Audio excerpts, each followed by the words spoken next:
সোনিয়া, সোনিয়া, দরজা খোল সোনিয়া, সোনিয়া। কি হয়েছে ভাবি? সব বলছি, আগে দরজাটা খোলো। সোনিয়া, দরজা খোল। সোনিয়া, সোনিয়া, কি পাগলামো করছি? মরবি নাকি তুই? আমি মরবো, ছেড়ে দে আমাকে। আমি আর এই দুনিয়া বেঁচে দেখতে চাইনি। কি হয়েছে বলি তোর? তুই এরকম করছিস কেন? বৌমা, কি হয়েছে গো? ছোট মা, সোনিয়া প্রেগনেন্ট। বাচ্চা ভুল তো করেই ফেলেছে, এখন কি আর মেরে ঘুরবে? মরগা তুই, তোর মুখ দেখতে আমার ঘৃণা লাগছে। তোর মতো মেয়ে যে আমি এই কোকে কি করতে ধরেছ না? ভাবি, ছেলেটাকে? তোমার বন্ধু রাজ।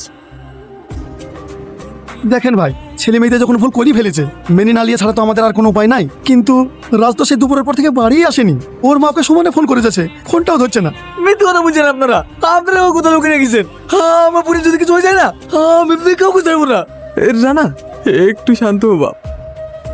দেখেন ভাই, আমার একটাই মেয়ে, অনেক আদর যত্ন করে আমি আমার মেয়েকে বড় করেছি। আমি আমার মেয়েকে হারাতে চাইনি ভাই। আপা, তুমি ওদের কাছে ছোট দিয়ে যাচ্ছ কেন? ও যদি আমার পুটকে বিনা করে না, ও কুচু কুচু করে কেটে কুত্তাতে খাই দেবো। খুব বড় হয়ে গেছে না, ওরা কত কথা বলছে। ভাই, আমাদের দুজনের বাড়ির মান সম্মান এখানে জড়িত। আপনি কোনো চিন্তা করেন না, আপনার বাড়ির মেয়েকে আমি সুসম্মানে ঘরে তুলে নেবো। আমার উপর একটু বিশ্বাস রাখেন। অনেক রাত হয়ে গেছে ভাই, আপনারা বাড়ি চলে যান, কাল সকালে ওকে খোঁজার ব্যবস্থা করছি। ঠিক আছে ভাই। বিশ্বাসঘাত, তোকে আমি নিজের ভাইয়ের চেয়েও বেশি ভালোবেসেছিলাম, আর তুই আমার পরিবারে এত বড় ক্ষতি করে দিলি। বিশেষ করে ভাই, আমি এইসব কাজ ইচ্ছে করে করিনি, ভুল করে করে ফেলেছি। তুই আমাকে ক্ষমা করে দে ভাই, আমার অনেকবার ভুলে গেছে। তুই আমাকে একবার বলতে পারতি আমার বোনকে তুই ভালোবাসিস, আর আমি নিজে দাঁড়িয়ে থেকে তোর দুষ্টা পেয়েছিস।